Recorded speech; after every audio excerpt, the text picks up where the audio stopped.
Hola, bienvenidos a la presentación de Saltamontes en el Bambú, libro que recopila textos que nacen de presentaciones muy parecidas a las que acabamos de tener, pero sostenidas el año pasado en torno a la traducción. Ahí Jessica, nuestra modelo, está presentando un ejemplar. A la salida vamos a estar en la mesita para que nos compren el libro, porque sé que solo vinieron a eso, a comprar el libro. Hoy día nos acompañan en la presentación. Eh, Tenía 3 autores yo en mente. Tengo 2 ahora. Eh, Eduardo, bienvenido. Librero, gran experto en literatura oriental, especialmente japonesa, pero te he visto ahí también con sus coreanadas, por decirlo de algún modo. Y Macarena, que no recuerdo súper bien tu currículum, discúlpame. Si no,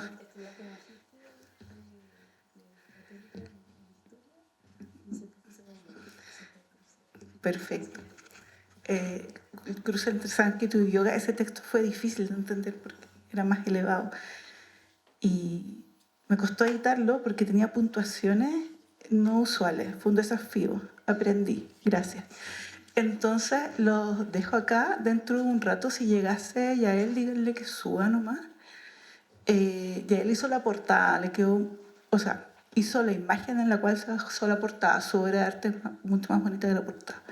Entonces, los invito a presentar el libro, por favor. Podemos hacer un cachipún o por orden alfabético. Vamos, Eduardo. Eh, Hola, buenas tardes a todos, a todas, a todos. Muchas gracias por la invitación, tanto a presentar este libro como a colaborar en él. Me parece un proyecto súper interesante, partiendo desde el volumen que se publicó el año pasado, ¿cierto? No, antepasado. Jugar con espejos, que fue, digamos, como el primer volumen que reúne estos textos en torno a la traducción de culturas asiáticas en Latinoamérica. Y me gusta mucho ese subtítulo de ambos, que es traducción de culturas, porque son textos muy diversos en torno a la cultura asiática. En mi caso lo veo, y en el texto que encontrarán que escribí yo para el libro, tiene mucho que ver concretamente con literatura japonesa, pero van a encontrar en este libro, primero, no solo textos que hablan de literatura, sino que hay cruces muy interesantes de diversas áreas, de diversas manifestaciones culturales. Y segundo, en literatura, no solo de literatura japonesa, sino también asiática en general. Particularmente en torno a mi texto y la invitación que se me dio por parte de Jessica y Mónica tenía que ver con mi trabajo como mediador cultural, por así decirlo, tanto como librero de una librería que se especializa en literatura asiática, también como mediador de clubes de lectura o encuentros en torno a literatura japonesa. Entonces, desde ahí un poco va mi foco en mi escrito, y algo que me gustaría, el único fragmento que me gustaría en sí citar del libro, tiene que ver con cómo situarse eh, de cara a escribir cuando es un tema que ya no podemos negar que tiene un desarrollo bastante amplio tanto en Chile como en Latinoamérica. Entonces, ese breve fragmento lo voy a citar. Y también tiene que ver con este primer volumen de Jugar con espejos. Si mi punto de partida comienza tras el camino recorrido por el estudio y la pasión de mis colegas, en el que se ha avanzado bastante, ¿dónde me sitúo yo ante la disyuntiva de traducir culturas asiáticas en Latinoamérica? En la vereda de un mediador cultural que observa un fenómeno vivo, latente, e interviene como guía y explorador en el intento de acompañar e instruir. Este fenómeno es el de la masificación de la lectura de literatura japonesa en Chile y en el continente. ¿Y por qué digo esto de fenómeno vivo y latente?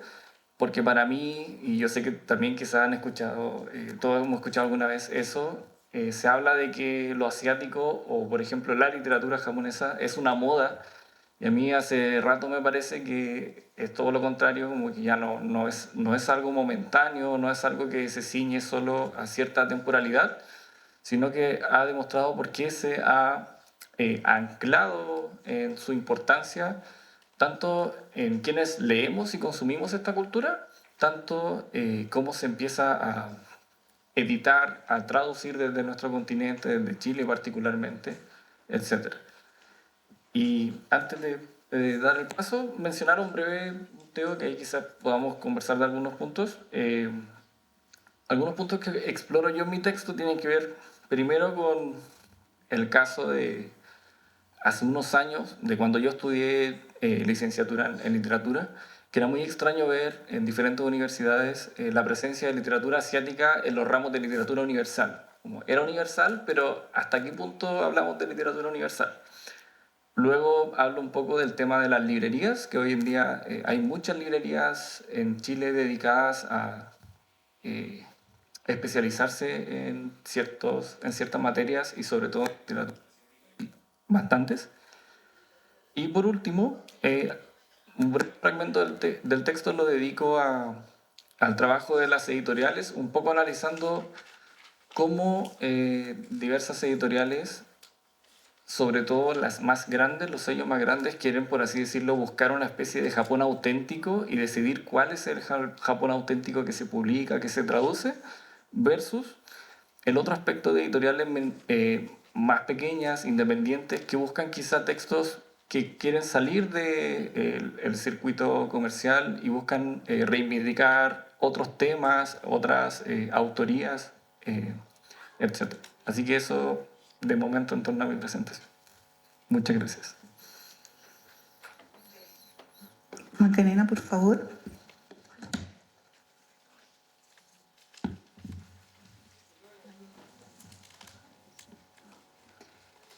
Hola a todas. Muchas gracias Mónica y Jessica por haberme invitado ahora aquí y también a participar de este libro que lo acabo de ver y la verdad es que está precioso, así que les invito a todos a efectivamente tener su ejemplar a la salida.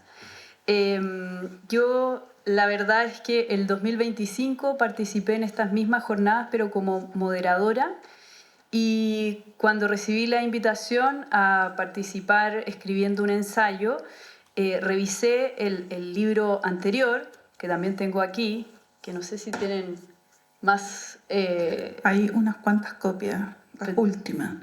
Pero también está muy interesante. y, y bueno, y leyendo los ensayos que tenían escritos de académicos, traductores, editores, escritores, que muchos de ellos hablaban de sus objetos de estudio y también los cruces con algunas anécdotas personales. Me llamó la atención que había poquitos ensayos que hablaban sobre la India. El de Jessica es uno, ¿no? El de Elisa Silva otro. Y ninguno hablaba específicamente de sánscrito. Así que, de alguna manera, como soy eterna estudiante de sánscrito, quise acercarme hacia el sánscrito y le di un giro también de ensayo personal, pues mi llegada hacia el sánscrito viene desde el yoga. Yo soy profesora y practicante de yoga hace muchos años y en las salas de yoga se usan muchas palabras en sánscrito, que por supuesto no es lo mismo que hablar el idioma ni estudiarlo, pero sí están bien usadas las palabras y se usan para nombrar las posturas físicas, las asanas, como también para recitaciones, a veces de mantras, a veces de algunos versos o algunas invocaciones. Y esa fue la primera aproximación que tuve al idioma sánscrito. Y este idioma en el que se han compilado la mayor cantidad, no todos, pero la mayor cantidad de textos de yoga y también existe la cultura sánscrita, ¿no? Donde hay muchos textos antiguos en los que incluso hoy día se basan gran parte de la cultura de la India, están compilados en sánscrito. Entonces, a partir de ello, empecé a profundizar un poquito más en el estudio y ya hace varios años estudio con un profesor mexicano, Alan Ruiz, y estudiamos y traducimos distintos textos desde el sánscrito al español. Pero, por supuesto, eso no es... muchas veces se piensa que el sánscrito es un idioma muerto, ¿no? Pero está muy vivo no solamente en la India, sino también en la región, en Latinoamérica. Y en el ensayo también paso por algunas publicaciones y algunos académicos que han aportado muchísimo al campo de la traducción entre el sánscrito y el español, especialmente, por ejemplo, el trabajo de Fernando Tola y Carmen Dragonetti en Argentina, o el trabajo de José León Herrera en Perú, y cómo a partir del trabajo que hicieron ellos se han formado escuelas en esos países. Y también, por supuesto, el trabajo del Colegio de México, del Colmex, y cómo desde ahí también hay muchas traducciones desde el sánscrito al español, traducciones directas, y muchas de estas traducciones han sido editadas y publicadas por editoriales latinoamericanas. En el ensayo también hablo cómo en esta universidad, en la Facultad de Letras, existe hace muy poquito, pero una cátedra sobre sánscrito, la Introducción a la Lengua y la Cultura Asiática, que dicta Verónica Orqueda, que no sé si estuvo... Estuvo el año pasado. Ajá. Y me parece muy bonito. Justo el año pasado vino un profesor de la India, un profesor que fue uno de los primeros profesores que yo tuve de sánscrito, y vino a la cátedra de Verónica Orqueda, y fue muy bonito ese cruce. Él, habiendo estudiado desde los 3 años sánscrito, nunca había venido a una cátedra en la universidad de sánscrito. Y por otro lado, para los estudiantes, tampoco sé si aquí quizás hay algún estudiante que haya tomado ese curso, pero para ellos también fue muy emocionante ver a una persona que efectivamente desde los 3 años había sido, encarnaba realmente lo que era el idioma, ¿no? Muy bien, y hacer luego, hago una reflexión breve, ¿no? Pero hoy día mi investigación, si bien no está basada en el sánscrito, estudia la primera escuela de yoga en Chile, la llegada de los hinduismos a Chile, y con ello, por supuesto que hay un rastreo de cómo llegaron distintas palabras a Chile, cómo se fueron traduciendo, palabras sánscritas. Y esta primera escuela de yoga en Chile, que está activa desde 1927, cómo sus prácticas están basadas en textos sánscritos, y los rituales también lo están, ¿no? Por lo tanto, de alguna manera me parece que es muy interesante que tanto el mundo de los practicantes de yoga como las tradiciones antiguas de la India y los académicos pueden tener un punto en común en esta lengua maravillosa que es el sánscrito. Sí. Muchas gracias, Macarena. Jess, ¿estás sentada aquí? No me lo esperaba. Es que Jael no llegó, así que estoy... Bueno, Jael Apablaza no está, ¿cierto? Es una lástima porque ella es la que hizo la bella portada, así que yo voy a tener que hablar por ella, que no es la idea, pero esta portada muestra un saltamontes, es un sumié muy bonito. Jael tiene un ensayo en el libro también que habla justamente de la práctica de arte visual. De hecho, ella estuvo y presentó sobre Neo Nyonga hace unas horas. Sí, estaba ahí, entonces está dando vuelta por acá. Ah, ya. Bueno, pero bueno, el libro, gracias a los buenos oficios de la Mónica Drulli, también salió bonito. Mira, se puede ver que la imagen de la artista aparece aquí en la solapa, para adentro, en la funda, y también aquí. Entonces se puede apreciar el bambú, el saltamontes, Y para nosotras, el saltamonte es una especie de metáfora para el traductor o la traductora, que va saltando de bambú en bambú. Bueno, hay que leer el libro para entender la metáfora que armamos, pero eso. A mí lo que me gusta mucho del bambú es algo que puede sonar súper cliché, pero el bambú es súper flexible, pero no se quiebra en esa flexibilidad. Y en la traducción de texto, que es la que más conozco yo y es como la típica, la primera traducción cultural en la que uno piensa, una tiene que tener una, sobre todo en culturas tan distantes, una enorme flexibilidad para tratar de no traicionar a nadie. O sea, siempre terminas traicionando a alguien, pero ¿a quién traicionas? Hay que escoger. Y yo me he propuesto no traicionar al lector.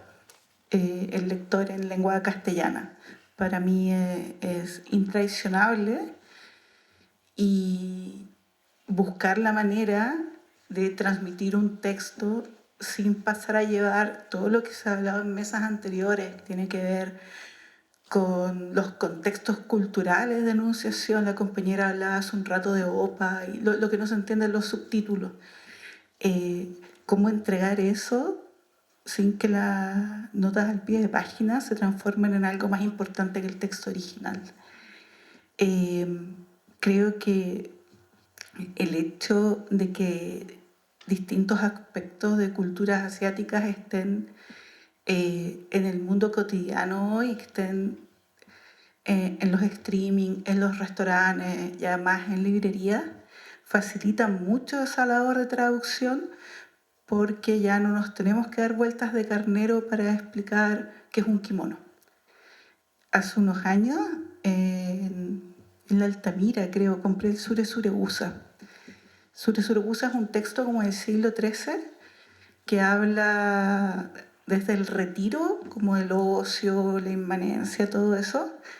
Y era una edición, o sea, era una reimpresión nueva de un libro que fue escrito el 86, o sea, traducido el 86. Entonces, en vez de hacer archivos nuevos, agarraron lo que había y lo imprimieron. Y había una nota al pie de página con respecto a que era un kimono. Y me dio mucha risa en torno, no sé, al año 2020, leer una nota al pie de página con respecto a qué es un kimono, porque a esas alturas de la vida ya era muy fácil entenderlo. Y creo que el trabajo que se ha hecho, bueno, durante todos estos años, desde que partió el contacto, pero sobre todo durante este siglo, ha ido siendo cada vez menos necesario notas como esa, porque en nuestro entorno ya se encuentran más naturalizados otros aspectos, como el mismo OPA, que hoy día se entiende bastante mejor. Entonces, este cambio en el contexto hace que el bambú no se tenga que doblar tanto en la labor de la traducción y de la edición, y que podamos usar esa energía y ese tiempo de traducción en transmitir la belleza, en transmitir la forma, que son fundamentales en la literatura y que muchas veces, tratando de transmitir toda la cultura, se nos queda atrás un poquito la parte literaria. Para mí eso es el bambú. Vamos, Jessica va a mencionar los ensayos.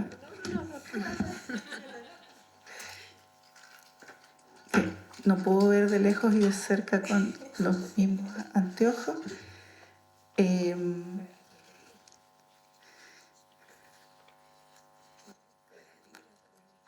Sí, tenemos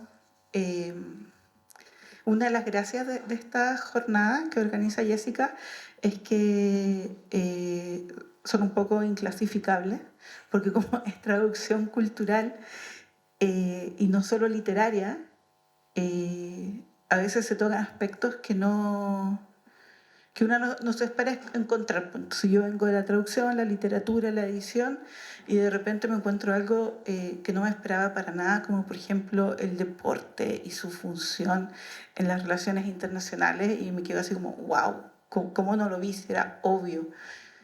Y que es súper importante. Entonces, ese nivel de tanto texto tan ecléctico supone un desafío de edición, no solo porque son temas que escribe una persona súper experta en lo suyo y una no es súper experta en todo, entonces eso es desafiante y entretenido, pero al mismo tiempo, ¿cómo ordenamos este libro? ¿Ya? Entonces, con los textos del año pasado armamos un par de secciones que son las siguientes. Junto a traducir lo intraducible, que es un mito que nos han querido vender bastante, de que hay cosas que no se pueden traducir como sobremesa. Tenemos texto de Matt Chape, que también es de Colmex, de La ilusión de lo imposible sobre lo intraducible de japonés. Después tenemos un texto de Pablo Fante, gran traductor del inglés y el francés, con un texto llamado Subtitulando en el cruce de culturas y formatos artísticos, La casa de las bellas durmientes, según Serge Nicolai. Voy a tomar agua para no morir frente a ustedes.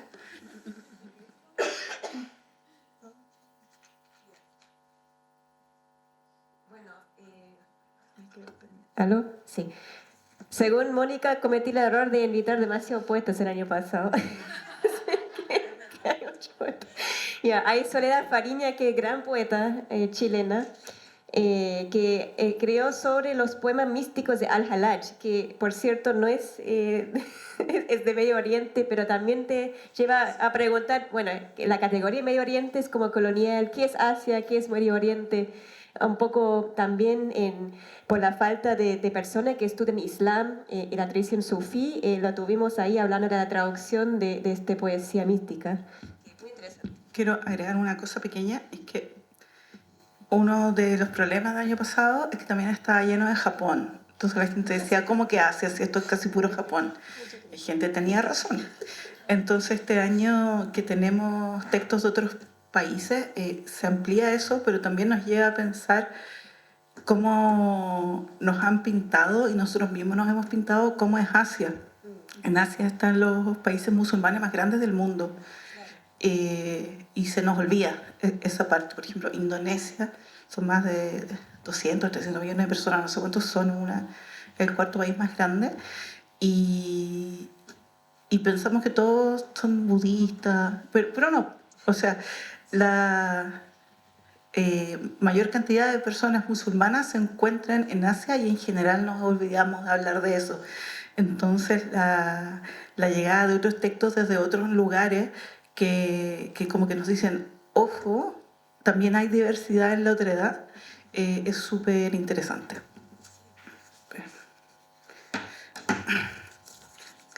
Tenemos también en esta sección, Traducir lo intraducible, un texto de Fernando Pérez Villalón, Ecos de Catay, experiencias de traducción de la poesía china clásica, que es un texto súper loco, porque también ahí pasa por el portugués, que es muy interesante siempre preguntarnos cómo llegan las cosas al castellano. Históricamente no han llegado directo, han pasado por una especie de aduana cultural, y siempre uno piensa inglés, francés, alemán, obvio.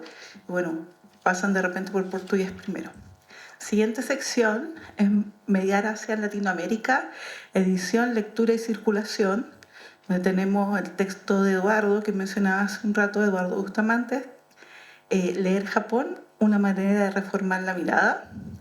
Texto de Elvira Hernández, gran poeta, Premio Nacional, gran poeta. ¿Sí? La palabra Asia en algunas páginas de Gabriela Mistral. Y también tenemos un texto de la editora Constanza Veloso sobre Ediciones Cero, que es su proyecto editorial, hace una bibliografía en torno a Japón. solamente quiero decir que Elvira Hernández hizo la tarea, como mandó un ensayo sobre lo que significa Asia en la obra de Gabriela Mistral, que es como, no es tan fácil como tema, ella lo hizo, y es como, no es académica, es poeta, y tiene la sensibilidad y todo, entonces yo compraría el libro para el ensayo de Elvira Hernández. Más allá de todo Y bueno, lo brillante personal. los otros ensayos, no los quemen, léanlo. Ya, él. Hola, Yael. Termino esto y pasas tú. Ya. La siguiente sección se llama En primera persona, experiencias de traducción.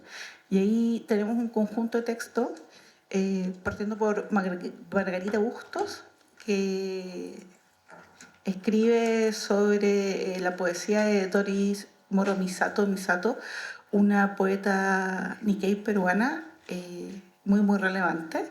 Después tenemos a Macarena González con su texto Yoga y Sánscrito, donde, bueno, Macarena ya nos contó sus contenidos. Rocío Rojas tiene un texto llamado Volver al Mar, donde habla de la composición de una pieza musical especialmente creada para la visita del presidente de ASEAN, que es como la OTAN, pero de Asia.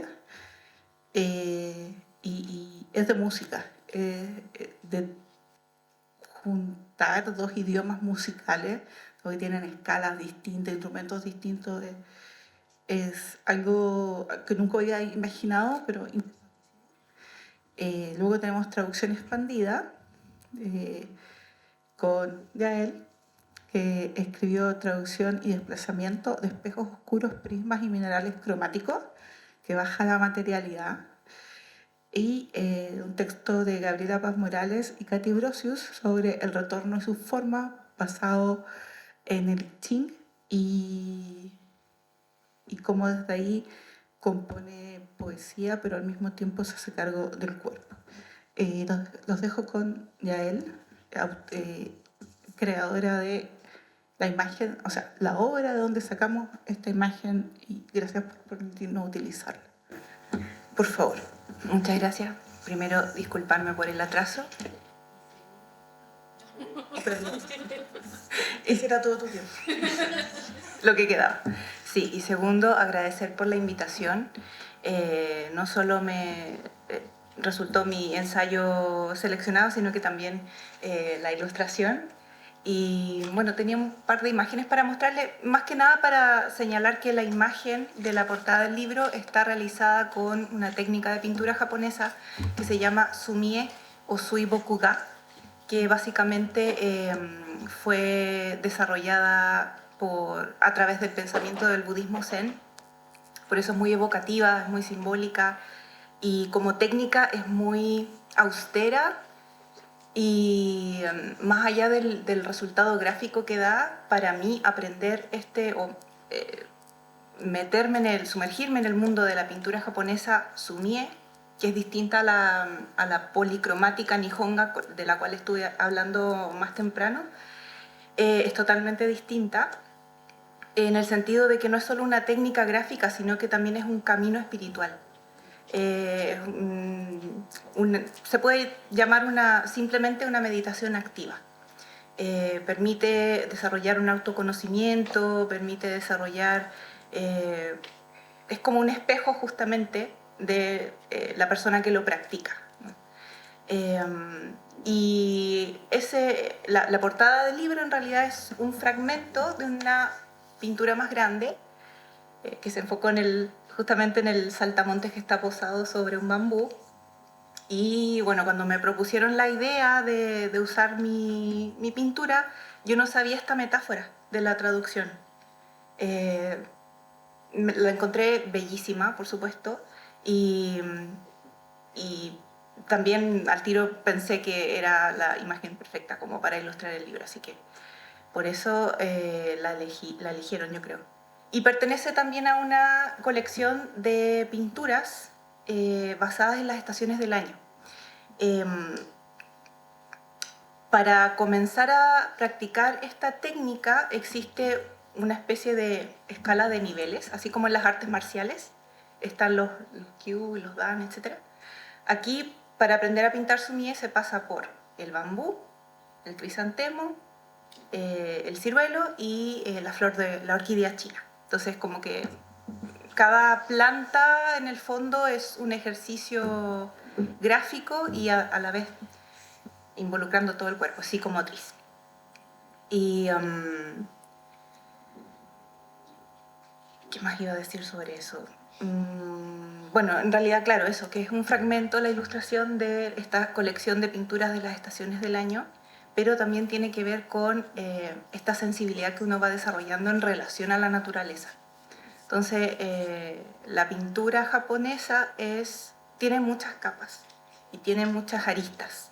No solamente el resultado gráfico, sino que un montón de cargas culturales atrás que bueno, a través de mi ensayo narro muy brevemente cómo ha sido para mí como una persona, una mujer latinoamericana que se formó en artes visuales, pero que lamentablemente el mundo que yo pude conocer a través de esta formación artística acá fue muy limitado respecto a todo lo que me ayudó a profundizar el viaje, el paso por Asia, por Japón y luego la vuelta aquí, ¿no? Como para poder mirar nuestra educación artística con otros ojos y desde ahí también poder aportar un poquito. Eso, quería decir. Muchas gracias. Muchas gracias, Yael. Quisiera pedirle un aplauso para los autores de los textos. Y también, en virtud del tiempo y que ha estado todo un poquitín corridito, dejar un tiempo mínimo para un par de preguntas.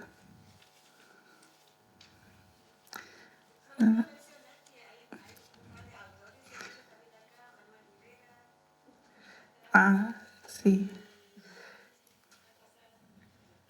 ¿Quién más? Hay un autor en la última fila, camisa blanca, pueden identificarlo.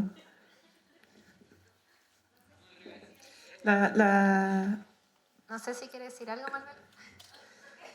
No. Sin entrevista, dijo el artista. Manuel, junto a un compañero suyo, escribió un texto que tiene que ver con una disputa de poder en este campo de los estudios asiáticos. Está interesante. No lo nombré porque yo no esperaba leer todo, entonces después llegó ya él y corté, perdón. Eso, había, pero muy poquito. Justo estaba aquí sentado. ¿Tú tienes una pregunta? Viene el micrófono. Ya voy.